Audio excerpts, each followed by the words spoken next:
can tell you people they were the devil's children. Good afternoon from Mickey and from me from Castle Goring. Well, we have a lot of ground to cover today. I have had a very interesting conversation with a certain royal who will remain nameless, and to make sure that nobody can figure out who this royal is, I am going to make the point that this royal was at the memorial service, but there were about 100 other royals at the memorial service. So I'm not going to say which one it is, but it could be one of 100. And they have some very interesting information to impart and opinions to impart. So, Irene Doone said, "Lady C, do you know the real reason why Harry and Meghan missed Prince Philip's memorial?" This dovetails perfectly with the conversation I had with a certain royal. And yes, I do know why Harry and Meghan missed Prince Philip's memorial service. According to this royal, and I made notes so that I couldn't misquote and that I would be pretty accurate as to what was said. According to this royal, Meghan has an axe to grind against the royal family generally, but particularly with Prince Philip, and wait for it, the Queen. That took me aback, because nobody has actually explicitly said this before. I'm going to quote, "In the view of practically everyone who knows what really happened, she's never forgiven Prince Philip for telling Harry that one doesn't marry showgirls, one simply steps out with them, and the Queen for intervening when Harry went off like a rocket and she was trying to back up Prince Philip."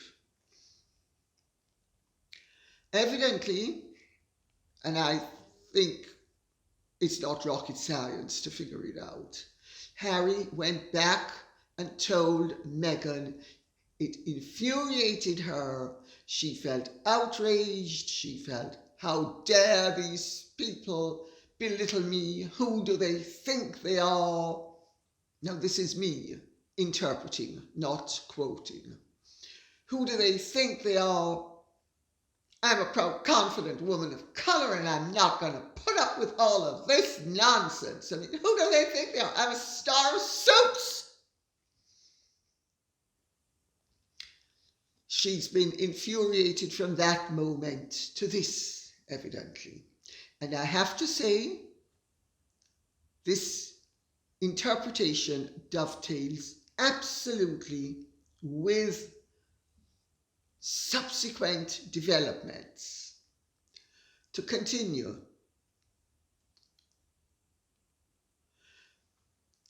Meghan evidently has a host of complaints against the royal family and is backed up by Harry. One of which is that the family's refusal to allow them to eclipse everyone else. Harry and Meghan actually hinted at this in the Oprah interview.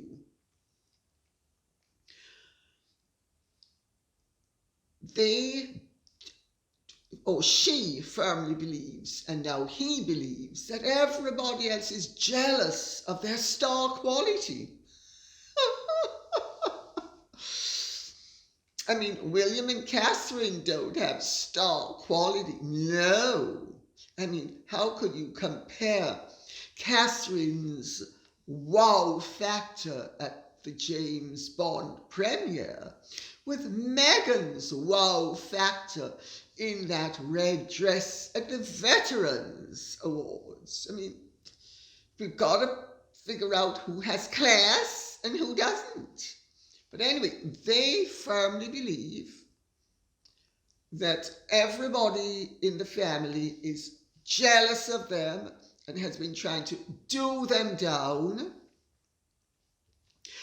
And according to this royal, their belief and their self-belief, I insert, is so profound that all evidence to the contrary is ignored. I'm going to quote now. She came into the family intent on using her position as a platform from which to demonstrate her superiority to everyone else. When she was prevented from doing so, she became enraged and has been vengeful ever since. I asked, what did everyone else mean?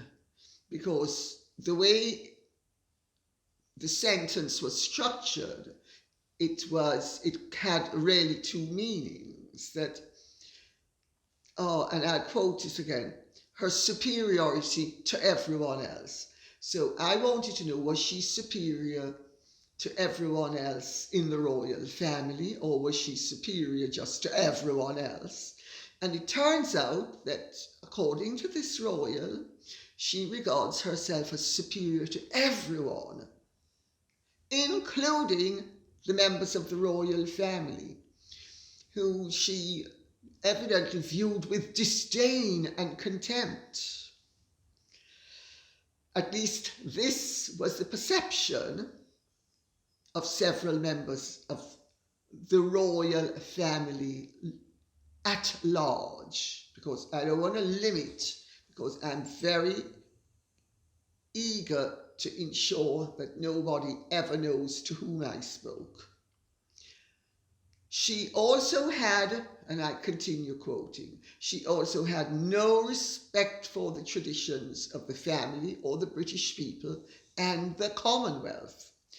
She didn't even understand how the Commonwealth came into being or what it stands for. Well, that's a very fair assessment, but evidently she was also infuriated, as was Harry, that they were stood down from their Commonwealth roles, which evidently has been the trigger for yet more vengeance. I asked, when she was saying she was demonstrating her superiority to everyone else, I asked, are you saying she was showing her contempt for everyone else in the royal family, or using the public to show her general contempt for others, not only the royal family, but everyone else in general? And I was told, everyone. Everyone means everyone. Amazing. I mean, there's this modestly successful hustler stroke actress who comes into the royal family and regards herself as superior to all of them. Interesting. Now, to resume the quote.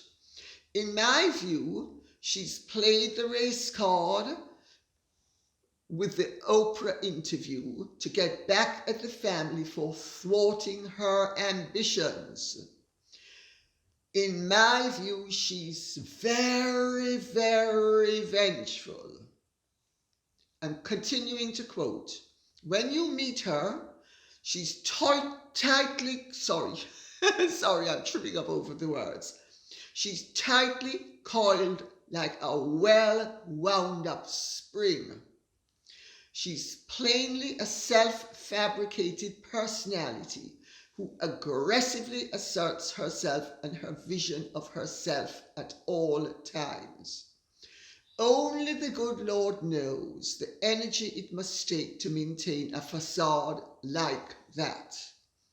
If you have any knowledge of psychology, and most of the royals do, It is truly frightening to observe this self-created fantasist in operation, spouting platitudes as if she'd invented the wheel.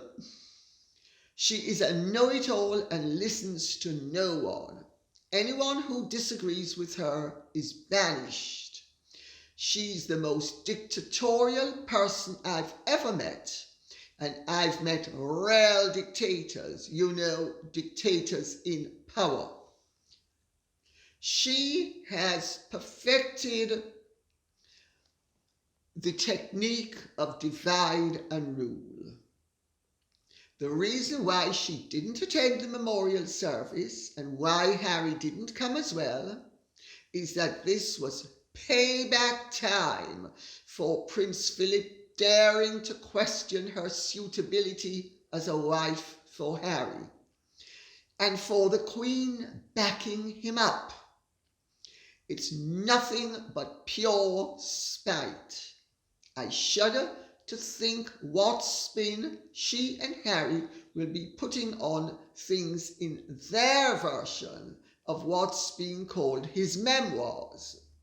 Memoirs, remember, are memories. Obviously, memoir is French for memory. And you can depend on it. Their memories will vary to such an extent from those of everyone else who has played a part in any of the proceedings in which they have been involved, that their interpretation will be unrecognisable to anyone but themselves.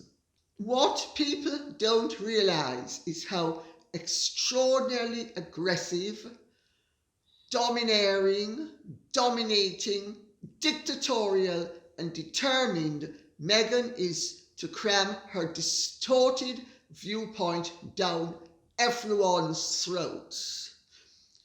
In my view, she's not only a deeply disturbed individual, but also a truly frightening one. I asked why. Because she has no respect for anyone or anything except her vision of things. And she doesn't shy away from using everything at her disposal to advance her agenda. That includes using race in the most destructive and opportunistic way. Harry bats very firmly on her team, though he must know that the positions they take are unfair and unjustified. It's as if she's on a quest to undermine everything the royal family stands for, and she won't stop as long as she draws breath. So, I asked, was the family relieved that they didn't attend? Massively, was the answer. They'd have turned the memorial service into a fiasco, in fact, into a circus. And there, my dears, we have it. From a royal mouth via my notes and my lips to your ears. And I think this all has the ring of truth, don't you? Linda Ryan says, one question, Lady C. I agree about Andrew, but question the Queen's judgment of Harry and his vile wife. Surely their conduct is beyond acceptable to the royals, and more importantly, the British public. It seems as if they are allowed to get away with lying, disrespect to the British, calling us racist. No, we're not. They need to get their comeuppance from the Queen and being stripped of all their privileges. After all, this problem is the Queen's to fix, and they have abused the honour on a massive scale. They are not children, Their actions were planned long before they exited the royal family. They intended to be disruptive and dangerous and planned exactly the way to do that. It's not Charles's job, it's expected for the Queen to fix. It's not going away, nor will it whilst they are being allowed to carry on with their traitorous actions. I think I mirror the thoughts of many. I've read this out and I'm reading out other observations and questions because we need to understand that many, many people feel the same way. If indeed Meghan, if the royal is right, and I believe the royal is right, and Meghan had it in for Prince Philip and the Queen from the word go, and was just lying in wait like a panther, ready to strike as and when it suited her. This really has all germinated, whether it was actually planned, it was certainly something that germinated, and by the look of it, this has been well planned.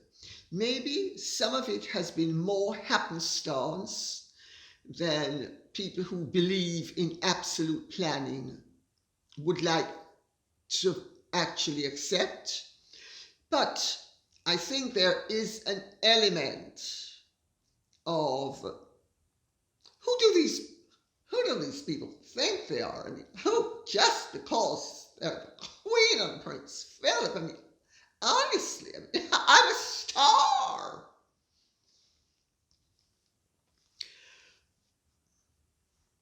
Well, the Queen is 96 in a few weeks. I mean, what can she really do? And what should she really do? The poor old lady is visibly fading in front of our eyes. Will she have the strength or the energy, even if she has the will to do it? I think we need to be compassionate. I think the whole thing is just, you couldn't have made this up. I mean, this is truly, and I've said it before, Greek tragedy, Shakespearean tragedy, and Phaedo farce rolled into one.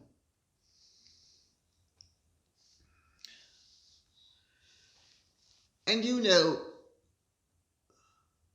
what degree of hatred do you possess to be able to, or passion, let's put it another way, passion. What degree of passion do you possess? And self-belief and self-determination that you can so put your perceptions, erroneous or otherwise, and your vengefulness before great institutions that have been around for over 1,000 years. I mean, yeah, this is truly frightening stuff. A. Lewis says, the royal firm needs to nip the racist issue in the bud before it gets out of hand. And it is becoming a problem. It has become a problem. It's not becoming. It has become a problem, and it's very self-evident that it is a problem. I say that as a Jamaican. And I am very closely in touch with Jamaicans, not only in Jamaica, but in Britain. I was at the Jamaican High Commission for an event just night before last. People were full of all of this. Several people spoke to me about it. Mostly all black. Not one person actually said to me, "Oh, Lady C, we don't approve of what you're saying or what you're doing." Not one. And several people came up to me and identified themselves and congratulated me for the things I have been saying. So anyway, to resume, they should do two things, the royal family. One, remove the titles, and two, sue for slander. That Oprah interview was public libel and slander, which has done irreparable damage that can be proven to be in court. I'm so tired of the Harkles suing so many people, and yet everyone seems to shake in their boots and do nothing about it, only making the Harkles stronger and others look like cowards. Lewis, you are the first person I have heard say that the royal family should sue for defamation. The problem is you have to sue within a year of the event. They're out of time. Unless it is repeated, they can't sue. And also, who is they? Because an individual has to sue. Harry and Meghan have been very careful to spread the poison amongst all the members of the family, with the exception of the Duke of Edinburgh and the Queen.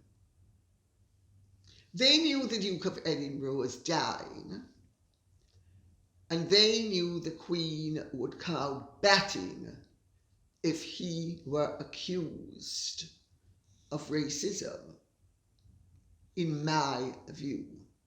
And that's why they exonerated the two of them and no one else. It's a very clever way of spewing forth venom and making sure it poisons everybody else's pond. But you're right, they could collectively sue. And if it is repeated, I agree. I think they should sue. Because according to the royal to whom I spoke and whom I have quoted, there is a strong belief amongst certain royals that Harry and Meghan undertook the Oprah interview deliberately, timed deliberately, to actually detrimentally affect the last days of the grandfather who had dared to question her suitability as a wife.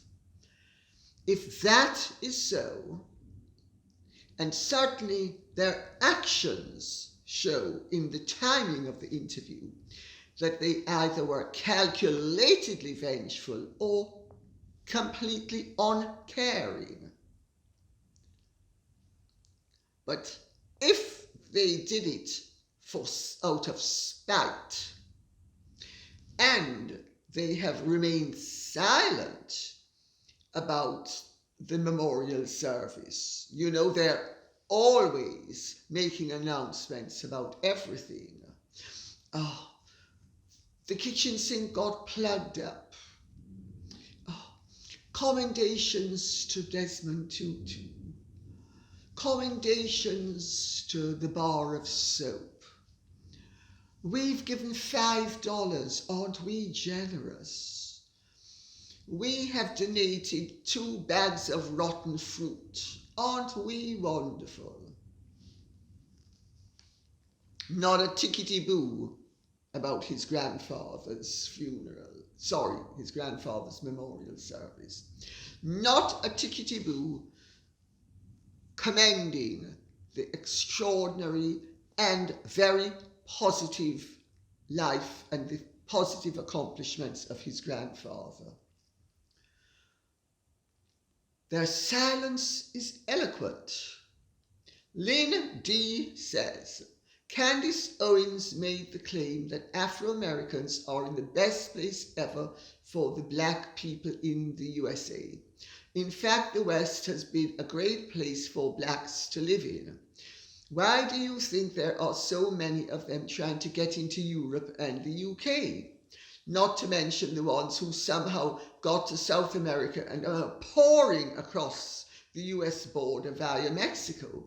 Candace also offered to pay a first-class airfare home for a Somalian who hates the USA and said he'd like Somalia better. He did not take up the offer. Why not? Well, the reason is, my dear, quite obvious, isn't it? You know, claim to be a victim, keep your begging bowl out. In fact, it's not your begging bowl, it's your demanding bowl. Demand compensation for a crime that was never committed by any living person or to you. So nowadays, of course, people are to be compensated for things that they played no part in.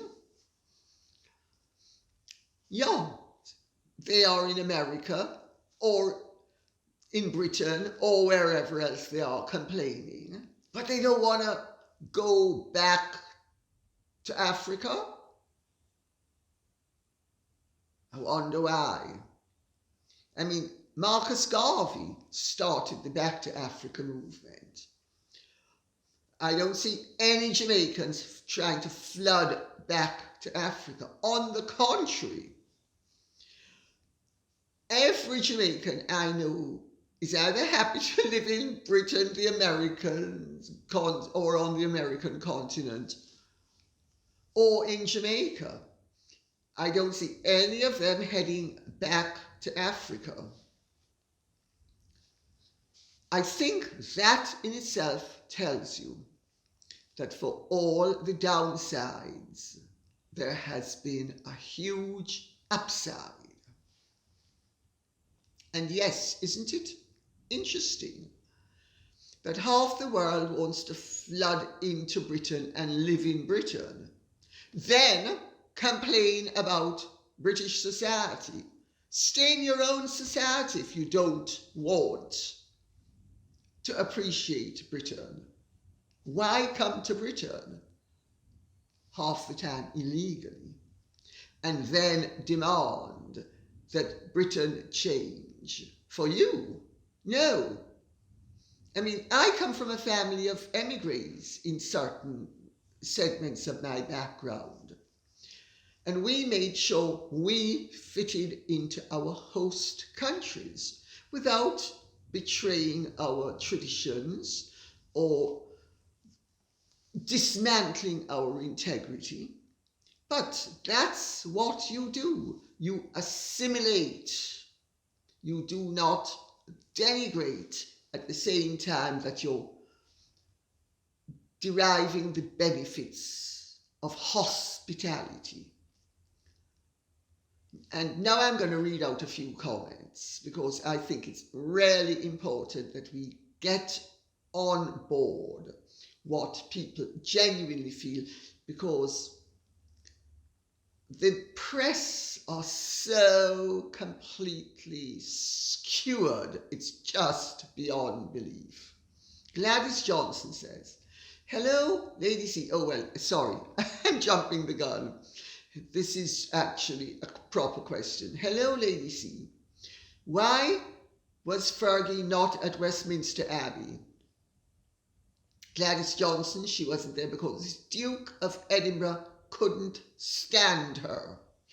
And it really would have been an act of complete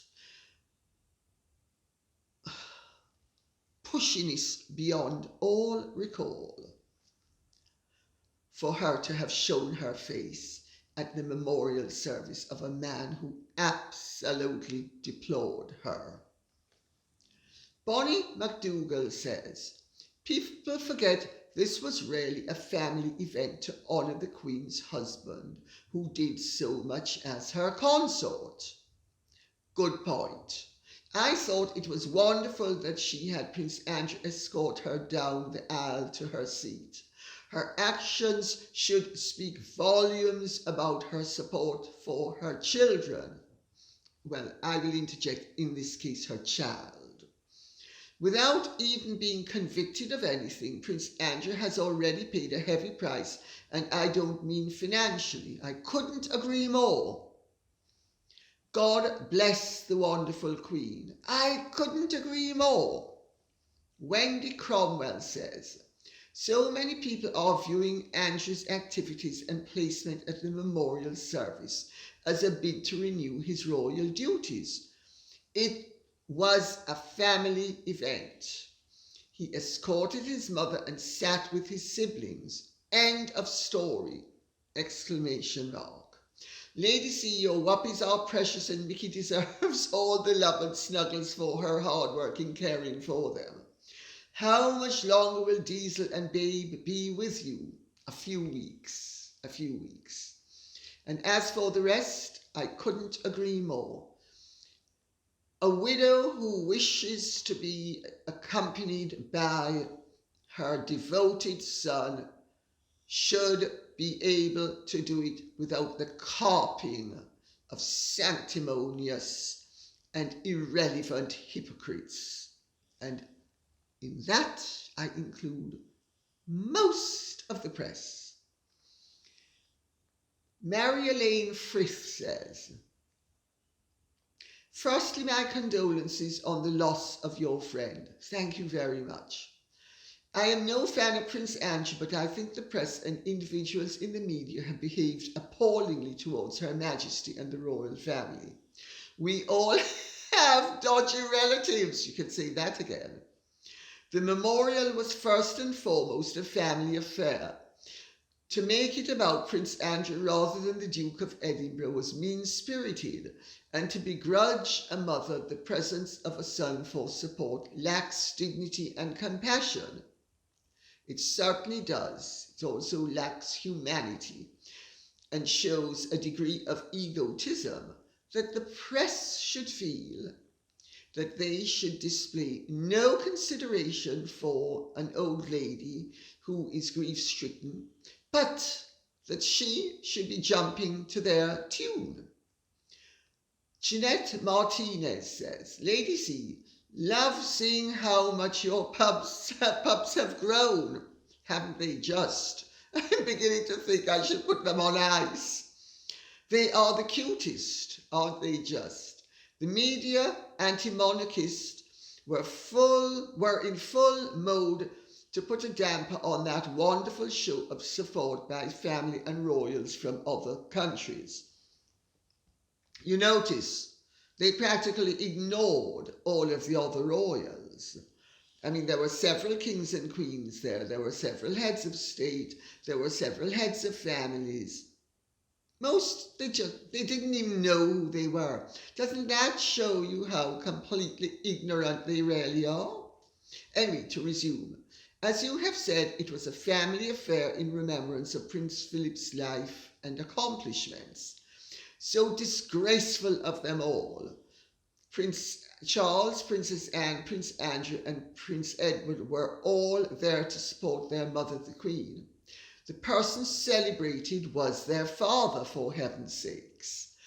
God save us from all the wickedness of the whole lot of them, meaning the press. Be strong. You know, the price privileged people pay in a free society is the carping, the envy, the denigration, the mischief-making of a free press. Most free presses are really pretty grotty on some level, but they are essential. We need to have those savage beasts so that they will prevent politicians from assuming too much power. That's really their main function in life. And in the meantime, we need to be aware of how completely opportunistic, cynical, and really unbelievable they are, because you shouldn't believe 90% of what you read. Dawn, a mother and son supporting his elder family member with love and compassion. Harry, the UK looked perfectly safe, didn't it just? I mean, there was Harry terrified for his security, while the King and Queen of the Netherlands, the King and Queen of the Belgians, the King of Sweden, oh, I could go on, they all somehow managed without being at all nervous about being attacked. But Harry was terrified of being attacked. Maybe paranoia does sometimes have a basis in reality, though. Because, I mean, maybe he was worried that when he walked into the Abbey, he'd be hissed. Meanwhile, at the Oscars, assault is applauded and awarded, says Dawn. Yes, interesting, isn't that? Although I think the story as it develops is that Will Smith's actions have not been quite as approved of or at all quarters as initially appeared to be the case. But yes, he was applauded, of course, for his victory, and he was rewarded with an award, which is perfectly right. I don't think he should have the Oscar taken away from him. One thing has nothing to do with the other. He got a reward for artistic endeavour and he deserved it, and that's fine. But I certainly think that he should be sanctioned in some way. For instance, being prevented from giving out the award next year. But you know, the punishment needs to fit the crime. And the punishment needs to be appropriate. And depriving someone of a justly earned Oscar because he turned out to be an idiot as well as a bit of a wild animal. I mean, it's apples and oranges, isn't it? Jessie Savage says, I was very glad to see Prince Andrew assist his mother. The press are trash. They use and abuse. Yes, that's true. Sometimes the press can be responsible. Often they are very irresponsible. Vicky Andrew says, Prince Philip's memorial service was lovely. The speakers represented him beautifully, in my opinion. Yes, they did, didn't they? No nonsense and straight to the point, with humour, wisdom and a bit of impatience. Laughed out loud. Well, that was pretty much Prince Philip. Prince Andrew was exactly where he should be, supporting his mother at his father's memorial. Any parent who questions Her Majesty's decision on this needs to question their own parental skills. God save the Queen. In fact, I would go further and say any child who questions what happened deserves to question their comprehension of family life and what love is all about and what appropriate behavior is all about. Evak Sarhaku says, "Hello, Lady C. My, the whoppies have grown so much and they are just heartwarming to see, aren't they? Just, that's such a joy. Harry and his wife should just truly quit with the Invictims games they play." That's a very clever pun on Invictus. If there is anything his wife ever taught him, it's disrespect to the people who helped raise him. Would you be so kind, Lady C, as to explain the meaning of yacht girl? It was used by Melissa McCarthy in the video, where Harry was juggling in the backyard of Montecito. It is often used to refer to Harry's wife as well. Please shed some light as to the meaning of the description. Hugs to Mickey. I am afraid, my dear, that it is not a world that I have any part of and I know nothing about.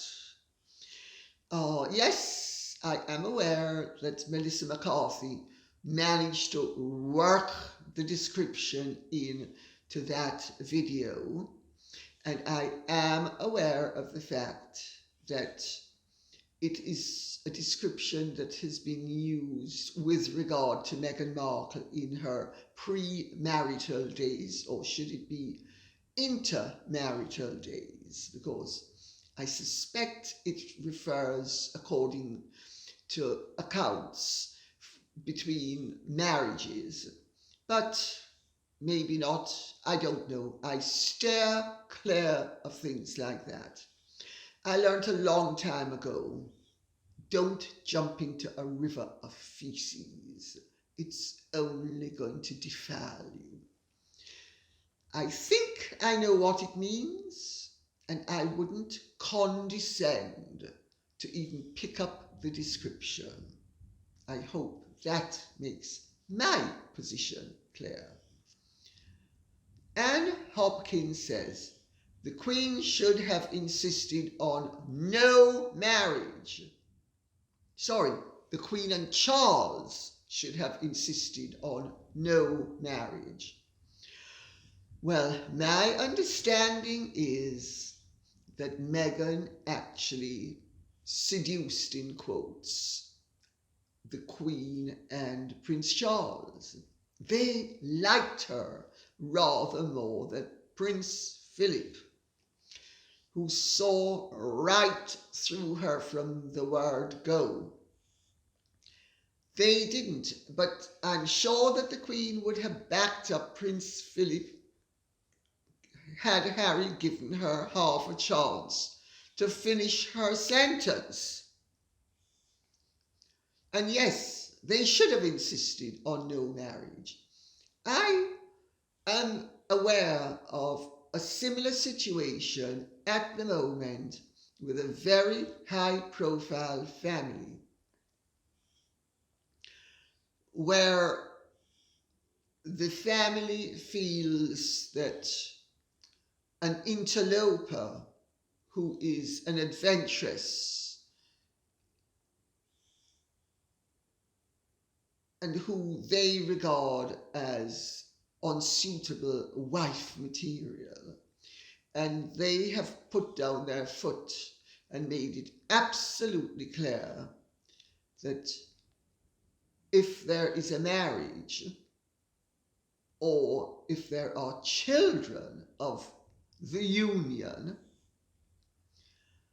that they will be excluded from any inheritance whatsoever, because the only way to deal with opportunists is to deprive them of the rewards of opportunity. I think the Queen and Prince Philip and Prince Charles should have said, absolutely not a chance. But they didn't, because they were aware that if they did that, Harry would and Meghan would play the race card. Well, they played it in any event, but I think they've overplayed it. So I think we can safely say that such harm as has been done has been done. But I would actually like to see the family start to fight back. And I thought that suggestion of suing for slander was a wonderful one. Cinnamon Girl says, the press has rarely been despicable in regards to the Duke's memorial. The legacy the Duke will leave behind is truly heroic. We will be talking about that man and his gifts for generations to come. Why hasn't the Duke's face in his full uniform been all over the front pages? As a final salute of respect and goodbye, it makes me utterly sick. Andrew is the Queen's son as well as Philip's. Of course, he was going to be a comfort for his mother. Why is our press so out of touch and short-sighted? Moolah, darling, moolah. Money and also, they are prostitutes. And prostitutes go where the money is. They have no greater agenda than to go with the flow. They're quite disgusting by and large. If they wanted to pick on anyone for a headline, why wasn't it the Ginger Whinger, as he was the no-show? Why not highlight the true traitor and the very grandson that is aging our Queen far beyond her final years? At the very least, Andrew has backbone and loyalty towards his family in their hour of great need and grief. I couldn't agree with you more. And Sulvita Albaran says, Lady C, Prince Andrew has every right as a human being to be by his mother's side. It has nothing to do with his private life. Instead, Harry is forgiven for marrying a witch who is going to end the United Kingdom by attacking it with racism. That is a foreign name. And yes, those are sentiments that many people will agree with. And I'm going to end with a woman of colour, Jean Darnell, who says, Harry did not want to come for the memorial because he was not allowed to bring his Netflix crew.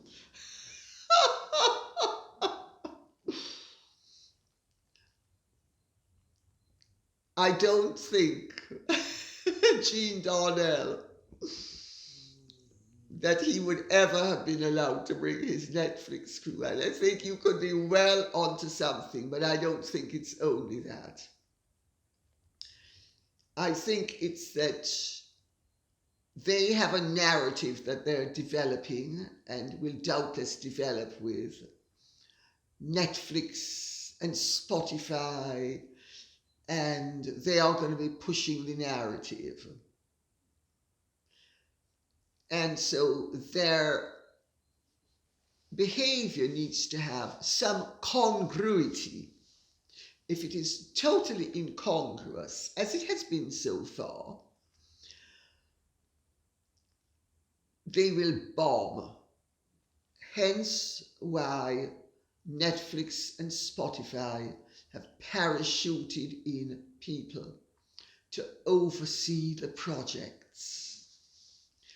But I'm sure one of the many considerations as to why it wasn't going to be worth his while was that he wasn't going to be able to milk it with a Netflix crew. My goodness, how the mighty tumble. To think that we are here speaking about a British prince in these terms. and that we are doing it as a result of his conduct and the conduct of his wife. That says it all, doesn't it? And on that note, I will say thank you very much for listening. I hope this has been of some interest to you. If it has, please like, share, subscribe, press the notification bell, and keep the questions coming in. Remember, this can't be done without you. God bless and goodbye.